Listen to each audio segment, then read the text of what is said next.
വയനാട് മാനന്തവാടിയിൽ ആദിവാസി വയോധികയുടെ മൃതദേഹം ശ്മശാനത്തിലെത്തിച്ചത് ഓട്ടോറിക്ഷയിൽ.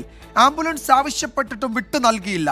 ഇടവക പഞ്ചായത്തിലെ വീട്ടിച്ചാലൂരിലെ ചുണ്ടമ്മയുടെ മൃതദേഹമാണ് സംസ്കരിക്കാനായി ഓട്ടോറിക്ഷയിൽ കൊണ്ടുപോയത്. പ്രൊമോട്ടർക്ക് വീഴ്ച സംഭവിച്ചെന്ന് ട്രൈബൽ ഡെവലപ്മെന്റ് ഓഫീസർ പറഞ്ഞു. 2 ആംബുലൻസുകൾ ഉണ്ടായിരുന്നെങ്കിലും ലഭ്യമായിരുന്നില്ല. ഗുരുതര വീഴ്ച വരുത്തിയ പ്രൊമോട്ടറെ സസ്പെൻഡ് ചെയ്തു. സമയവും എപ്പോഴാണ് ഇവരെ അടക്കം ചെയ്യുക എന്നൊക്കെ അറിയുന്ന പ്രൊമോട്ടറുടെ ഭാഗത്ത് സംഭവിച്ചൊരു വീഴ്ച, അവിടെ ഒരു ആംബുലൻസ് ഏർപ്പാടാക്കുന്നതിൽ അദ്ദേഹം പരാജയപ്പെട്ടു എന്നുള്ളതാണ്. പ്രൊമോട്ടറുടെ ഭാഗത്തുനിന്ന് ഗുരുതരമായിട്ടുള്ള തന്നെ മറ്റ് അവിടെ ഇടപെടുന്ന കാര്യങ്ങളിൽ ഒരുപാട് വീഴ്ചകൾ വരുന്നുണ്ട് എന്നുള്ളത് ഇപ്പോഴ് അവരറിയിച്ചിട്ടുണ്ട്. അദ്ദേഹത്തിന് ഇപ്പോൾ തൽക്കാലം നമ്മൾ ഇതൊന്ന് മാറ്റി നിർത്തുകയാണ്. മാനന്തവാടി ട്രൈബൽ ഡെവലപ്മെന്റ് ഓഫീസിന് മുന്നിൽ UDF പ്രവർത്തകർ പ്രതിഷേധിച്ചു.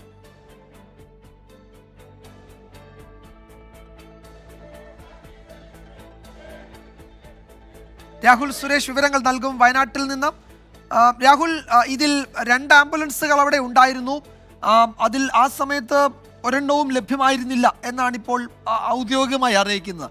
അങ്ങനെയാണെങ്കിൽ പുറത്തുനിന്ന് പകരം ആംബുലൻസുകൾ ക്രമീകരിക്കുക, ബദൽ മാർഗങ്ങൾ ഒരുക്കുകയൊക്കെയാണല്ലോ ചെയ്യേണ്ടത്. സാധാരണ അങ്ങനെയാണല്ലോ സംഭവിക്കുന്നത്. ഇവിടെ പകരം ഓട്ടോറിക്ഷയിലാണ് ആ വയോധികയുടെ മൃതദേഹം ശ്മശാനത്തിൽ എത്തിക്കേണ്ടി വന്നത്. അതിനിടയായ സാഹചര്യം സംബന്ധിച്ചുള്ള ഈ വിശദീകരണം ഒട്ടും തൃപ്തികരമല്ല എന്നത് ഒറ്റ കേൾവിയിൽ തന്നെ വ്യക്തമാണല്ലോ, അല്ലേ? വിജയകുമാർ, ഇന്നലെ വൈകിട്ടാണ് വാർദ്ധക്യ സഹജമായ അസുഖങ്ങളെ തുടർന്ന് എടവക പഞ്ചായത്തിലെ വീട്ടിച്ചാലൂരിലെ ചുണ്ടമ്മ മരിക്കുന്നത്. ഈ വീട്ടിൽ നിന്നും, അതായത് ഈ ഊരിൽ നിന്നും ശ്മശാനത്തിലേക്ക് 4.5 കിലോമീറ്റർ ഉണ്ട്. അതുകൊണ്ട് ആംബുലൻസ് വിട്ടു നൽകണമെന്ന് പട്ടികജാതി വിഭാഗത്തെ അറിയിക്കുകയായിരുന്നു. അത് നൽകാമെന്ന് ഇവിടുന്ന് മറുപടിയും നൽകി. പക്ഷേ ഇന്ന് വൈകിട്ട് 4 മണിയായിട്ടും ഈ ആംബുലൻസ് വരാതെ ഇരുന്നതോടെയാണ് ഓട്ടോറിക്ഷയിൽ ഈ മൃതദേഹം ശ്മശാനത്തിലേക്ക് എത്തിക്കേണ്ടി വന്നത്. ഇതിന്റെ ദൃശ്യങ്ങൾ ഉൾപ്പെടെ പുറത്തു വന്നതോടെയാണ് UDFന്റെ നേതൃത്വത്തിൽ ഇന്ന് വൈകിട്ടോടുകൂടി മാനന്തവാടി ട്രൈബൽ ഡെവലപ്മെന്റ് ഓഫീസിന് മുന്നിൽ പ്രതിഷേധം ആരംഭിച്ചത്.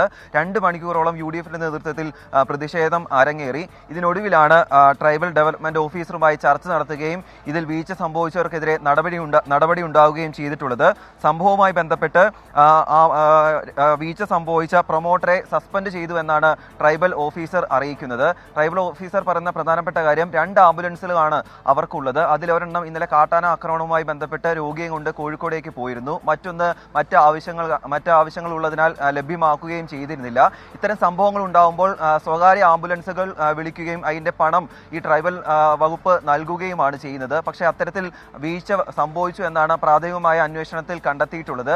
അതിന്റെ അടിസ്ഥാനത്തിലാണ് ഇപ്പോൾ ഒരു സസ്പെൻഷൻ നടപടി ഉണ്ടായിട്ടുള്ളത്. അതുമായി ബന്ധപ്പെട്ട നടപടികൾ പുരോഗമിക്കുന്നു എന്നാണ് ട്രൈബൽ ഓഫീസർ പറയുന്നത്. അതുമാത്രമല്ല, ഉദ്യോഗസ്ഥ തലത്തിൽ വീഴ്ച സംഭവിച്ചോ എന്ന് അന്വേഷിക്കാൻ ജില്ലാ പ്രൊജക്ടർ ഓഫീസറോട് ശുപാർശ ചെയ്യുമെന്നും അദ്ദേഹം രേഖാമൂലം തന്നെ അറിയിച്ചിട്ടുണ്ട്. അതിനൊടുവിലാണ് UDF പ്രതിഷേധം അവസാനിപ്പിച്ചത്. എന്താണെങ്കിലും വരും ദിവസങ്ങളിൽ ഇതുമായി ബന്ധപ്പെട്ട അന്വേഷണം നടക്കും. കുറ്റക്കാരാണെന്ന് കണ്ടെത്തുകയാണെങ്കിൽ കൂടുതൽ നടപടി ഉണ്ടാകുമെന്നാണ് ട്രൈബൽ ഓഫീസർ തന്നെ വ്യക്തമാക്കുന്നത്. വിജയകുമാർ.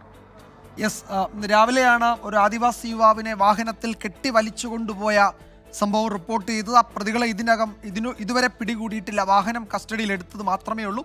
അതിനിടയിലാണ് മറ്റൊരു സംഭവം കൂടി വരുന്നത്. ഒരു വയോധികയായ ആദിവാസി സ്ത്രീയുടെ മൃതദേഹം സംസ്കരിക്കാൻ കൊണ്ടുപോകാൻ ഒരു ആംബുലൻസ് കൊടുക്കാൻ അവിടുത്തെ സർക്കാർ ഉദ്യോഗസ്ഥർക്ക് കഴിഞ്ഞില്ല. പകരം ഒരു ഓട്ടോറിക്ഷയാണ് അവർക്ക് ആശ്രയിക്കേണ്ടി വന്നത്. അതിന് നൽകുന്ന വിശദീകരണമാണെങ്കിൽ ഒട്ടും തൃപ്തികരമല്ലതാനും.